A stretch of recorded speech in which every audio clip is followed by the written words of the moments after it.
So the Spirit lives in you, and resurrection life is already in you. The Spirit guarantees our resurrection, because it's the same Spirit who raised Jesus from the dead will also raise us from the dead.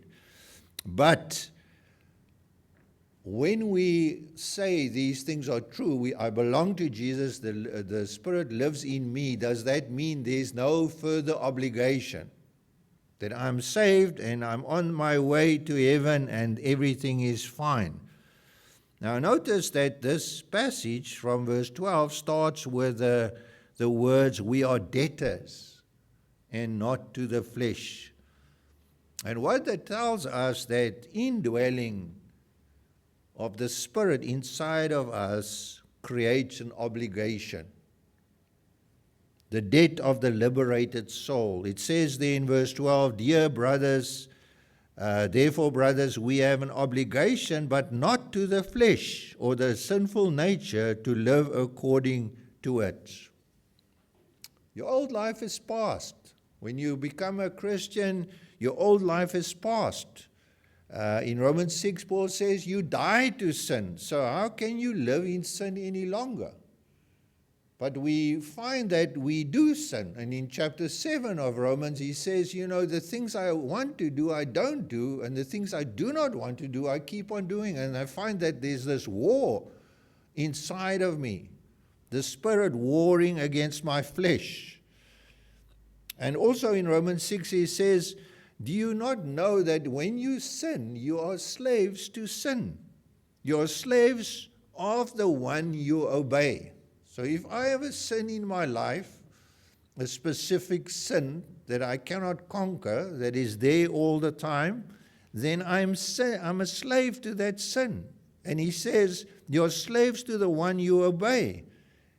And when you are slaves to sin, you must know that sin leads to death, which we will see the quandary we have. Why do we say on one hand our guilt is paid, we are free, but then there's this warning that sin leads to death? Well, we need to understand, as I've said, grace, the grace of God in our lives creates obligation, not autonomy. It's not, yes, everything is paid and now you go and you live as you please. You live your life as you please. We are debtors. We are debtors not to sin. We don't owe sin anything. And he doesn't say it, but it's implied. We are debtors to God. We owe God.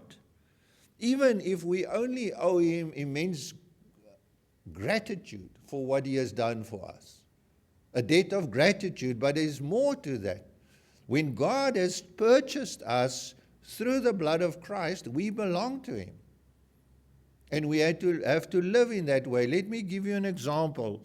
In the Exodus, on the night of the Passover, each Israelite husband or man had to slaughter a Passover lamb, and they had to daub the doorposts and the lintels of their houses with blood. And the angel of death passed over those households so that the firstborn in that household would not die. And one would think, well, that's the end of it. The firstborn made it. They came out of Egypt. None of them died. That's the end of it. But that's not what God says. He says that their lives are forfeit. Their lives are forfeit, and that he wants something in the place of their lives, of the lives of every firstborn. You know what he did? He took the lives of the Levites, the whole tribe of Levi, all the men, and he took them in the place of the firstborn Israelites. In Numbers 3, verse 11 and 12, he says, I've taken the Levites from among the Israelites in the place of the male offspring, of the first male offspring, for all the firstborn are mine. When I struck down the firstborn in Egypt, I set apart for myself every firstborn in Israel, whether man or animal, they are to be mine. And here's the thing. Every firstborn in Egypt was going to die. The Israelites didn't. And God took in the place of every firstborn male, Israelite male, he took the Levites as a lifelong priesthood to serve him forever. Now here's the thing, if God did that in those days for the replacement in the place of the firstborn, when they escaped death through the blood of the Lamb, how much more do you think we belong to God? When Jesus painted his own blood, as it were, at the doorposts of our own houses, of the house of our lives. When we have escaped death and Jesus paid the price, to whom do we belong? We belong to God. We belong to Christ. And therefore we not only owe Christ a great gratitude, a debt of gratitude, but we owe him our lives. Our lives must reflect the immensity of the cost to Jesus. It's not just, yes, our sins are paid and there we go. Now the question is, why is it so dangerous to continue in unconquered sin? What is the peril of unmortified sin? Notice in verse 13, he says, if you live according to the sinful nature, you will die. John Owen famously wrote in the 7th century, he wrote a book called The Mortification of Sin, a whole book on this verse. And he said, be killing sin, or it will be killing you. Be killing sin, or it will be killing you. So the question is, can believers lose their salvation? Well, let's first have a look.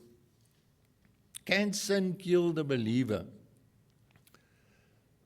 The true believer has his or her sins paid, the total debt. It's all been nailed to the cross.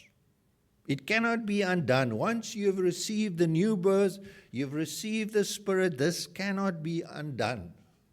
But there are two things to consider. The first is, am I truly a believer?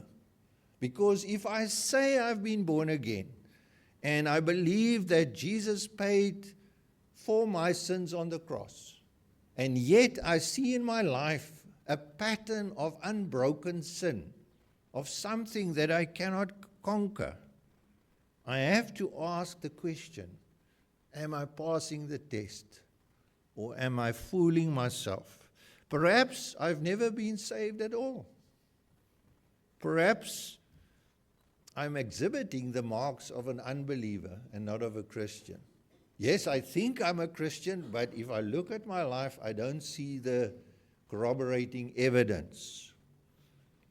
However, if you have indeed truly been saved, and you are continuing in unconquered sin, something that's got its claws into your life, you will be saved in the end, but you will pay a heavy price in this life. And that's the only two options, my dear friends. You're either not a believer or you're continuing in unconquered sin. You will pay a heavy price. So Paul is writing to believers to warn them not to pierce themselves with many griefs. He says, Christian, you're not exempt from the consequences of sin. Am I a believer? I must keep on asking myself this thing, especially if I see there's something in my life that is particularly heinous and I cannot get lost, I can't get rid of it. Or I'm presuming in God's grace and I'm continuing with something which I know God truly forbids, and I will ultimately pay a terrible price. And that's why John Owen said, be killing sin, or it will be killing you. In this book, The Mortification of Sin, he wrote a whole, as I said, a whole book on how we can do that. I can't go through that this morning. Mortification is the word, it's an old word, just simply meaning putting something to death. putting something to death. There's great danger, my friends. And there are many examples in the Bible of men and women who went well and decided to go against God's word in one area of life. One of the most famous passages is the story of Saul and King Agag. In 1 Samuel 15, Saul is commissioned to fight against the Amalekites and to destroy them totally. But he doesn't. And he keeps the king, King Agag, alive and some of the best of the livestock. And you know the story. And when Samuel came to King Saul and Saul said to him, I've done everything that God has said I must do. I've done everything. And I remember this from childhood. And what did Samuel say? What is the sound of bleating in my ear? I know some of you recognize it. What is the sound of bleating in my ear? Where do these animals come from? And then Saul said, no, I decided I'm going to keep some of the best of the animals to sacrifice to the Lord. And I've also spared Agag. And what did Samuel answer? He said, obedience is better than sacrifice. And rebellion is as the sin of witchcraft. And then he took a sword in, this is the story that was made a big impression as a kid, and he hacked Agag to pieces. What's the point of the story, my friends? Is that we mustn't think that we can mollycoddle some sins and keep them. We destroy all the sins, but this one, and you know which one it is. Maybe you don't have one. This one I will keep, and I will keep on doing it. It could be lust, pornography. It could be some addiction, alcohol. It could be thinking and desiring, coveting somebody else's husband or somebody else's wife. Maybe gambling. Whatever it is, my friend, and you may be saved in the end. I don't know if Saul was, but he paid a terrible price. Thomas Watson, in his book, Taking Heaven by Storm, said the following. He said, the flesh inclines us more to believe in a temptation than a promise. You think about that. The flesh, the sinful nature, inclines me more to believe in a temptation. There's this temptation in front of me. Look at this. You can have this. You can enjoy this. More than a promise. The promises of God. What He has in store for us. Yes, I look at this and this, I'm tempted by this, but God says in His Word, at the right hand of God, David says, at the right hand of God, there are eternal pleasures forevermore. No mind has seen, no eye has seen, no mind has conceived the things God has in store for those who love Him. But we don't see it in front of us immediately, so we believe the lie. There are many other examples. David, Hezekiah, Samson, all men who started off wonderfully well and in the end paid a heavy price. David, with his adultery and his murder, had his kingdom torn away from him, his family falling apart. Hezekiah, we were just talking about Hezekiah this week. He failed the Lord, and the kingdom was taken from his descendants. And some of his own family ended up eunuchs in the palace or in the kingdom of Babylon. So can I conquer my sin by my own strength and striving? Maybe I must just try harder. Well, the bad news is trying harder is not going to help. And if you're an unbeliever, you won't win this war. The answer to this is no, never. You can't. But there is good news. And what's the good news? Verse 13. But if by the Spirit you put to death the misdeeds of the body. By the Spirit. That's the only way you will win. By the Spirit. It's only through the Spirit. The natural man cannot do it. God enables us to do what He commands us to do. I'm reminded of Augustine, who had this famous prayer in his confessions. He wrote this famous prayer. He says, God, command me what thou wilt, and move my will to obey what you command. Because he knew he couldn't do it in and of himself.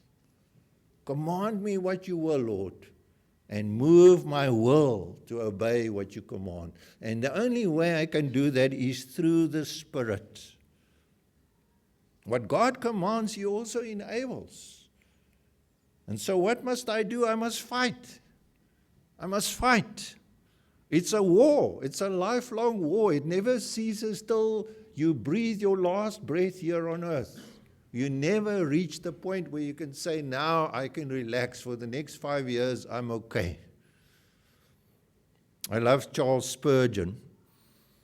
He says, he uses the story of the 5 Canaanite kings. They allegorize the Bible, these old Puritans, but I enjoy the way they did it. Where Joshua fought against these 5 Canaanite kings, and they hid in a cave.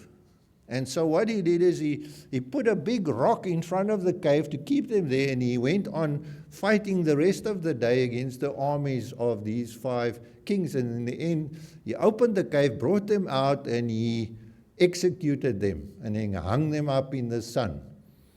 And old Charles Spurgeon, this happened at the cave of Makeda. He said, you and your sins must separate. And he uses this story. He says, you and your sins must separate, or you and God will never come together. Not one sin may keep you. They must all be given up. They must be brought out like those Canaanite kings from the cave and be hanged up in the sun. Bring your sins out. Hang them up in the sun. Expose those hidden sins. If it's hidden, it will remain hidden. Bring them out in the sun. Skewer them. Hang them up to dry. And if need be, let the world see it, so that you know. True repentance requires dragging hidden lusts and pride and habits out into the light of God's presence. Tell God. Sometimes I'm too ashamed to tell God what I'm doing. He knows anyway. And you think, but can I bring this before God? But that's what you have to do. He allegorizes it further. He says, sometimes you can't slay a sin immediately. You can't conquer sin immediately. It's like those kings. Keep the stone in front of the cave until such a time that you can bring them out. Skewer the root, Thomas Watson says. Don't just lob off the branches. Skewer the root. I like what Thomas Watson said. He says, the motion of the soul to sin is natural. It's natural. That's how we are. We are bent towards sin. But it says the soul's motion to holiness and heaven needs to be violent. What does he mean? He means it's a fight. It's a violent fight. It's where Jesus says in Matthew 10, he says the following. Matthew 11, verse 12, he says, as from the days of John the Baptist until now, the kingdom of heaven suffers violence, and violent men take it by force. What is Jesus saying? He's saying you can't drift into heaven. You have to fight. And Thomas Watson understands that. He says, discipline yourselves. There's some practical steps. Discipline yourselves.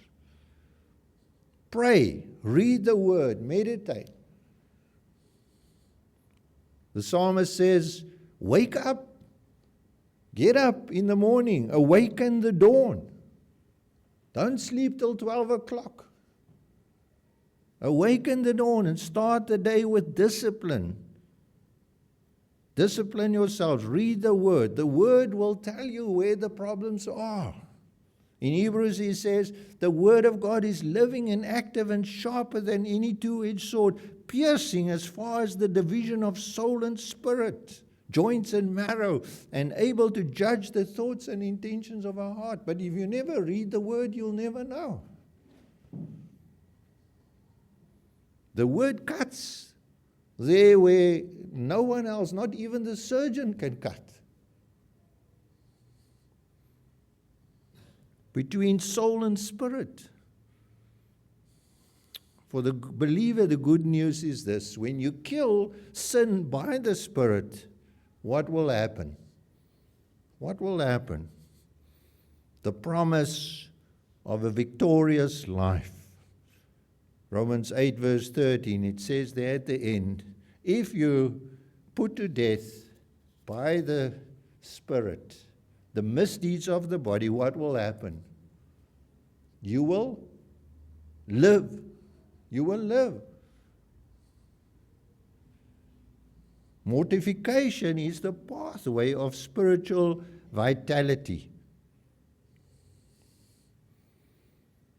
Many people with toxic and detrimental practices in their lives, when they understand this, that they can fight their sin, they can fight these things through the sword of the Spirit, through the indwelling Spirit, they will be victorious. It's like a saw, and you cut it open and all that bad stuff comes out. Many people follow in sin, or they believe the lie of temptation, and they think they're having fun. And they feel sorry for you. They feel sorry for you. You don't drink with them. You don't sleep around. You don't do these things. And they say, oh, poor man, he doesn't have fun. But we are having fun. And you can see the marks on their faces and on their lives. They're not having fun. It's destroying them. Because that's not where life is. Life is in the Spirit. And you must seize it. And again, it's a fight. The life is there. You can get the rewards, but it's a fight. I'm reminded of this story in Pilgrim's Progress. We are a lot into the allegories today, where Pilgrim comes to the house of the interpreter. And in different rooms, he sees different scenes happening before his eyes, and they tell him certain things. It means certain things, and the interpreter tells him what it means. And so at this one room, he sees a stout man. And the stout man, he comes up to a man who is writing down, almost like we have at the breakfast, you write your name down. He says to the recorder, write my name down. He puts on his helmet, grabs his sword, and he puts on his armor, and he charges. There's a castle down the road with heavily armed guards around the castle, and he fights his way through the guards until he reaches the door. And the door opens and he's pulled inside. And he's full of blood. And inside he receives a great welcome. He's clothed in eternal glory, and there are songs of triumph. And you know what the meaning of the story is? It's the kingdom. It's the kingdom. And the stout man who says, write my name down, I'm going in. And the chances that he's going to make it is not good. They're not good. And he fights his way in a fierce and bloody struggle. He forces his way through all these things that guards the gate of this wonderful palace. And he fights his way in.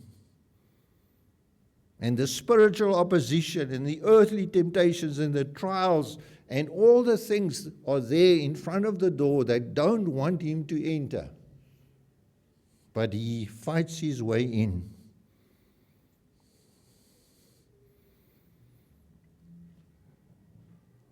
My friends, I've seen, I don't know even if one should speak about this, I've seen unfortunately, people who have ended their own lives because they couldn't take it anymore. People who started out well.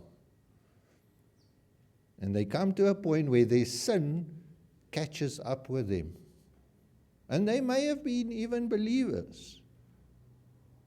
But the life that they've chosen, became so terrible that they saw no other way out than to end their own lives. And it's the saddest place. Because some of these people, I had the privilege of talking to them, and they knew what the Word said. One person had his Bible marked with colorful markings inside, and he knew what the Word said. And he knew that Jesus paid for his sin. He believed it. Said to him, Jesus died for you. And yet he still went and killed himself. Because his sins became so terrible that he couldn't live this life anymore.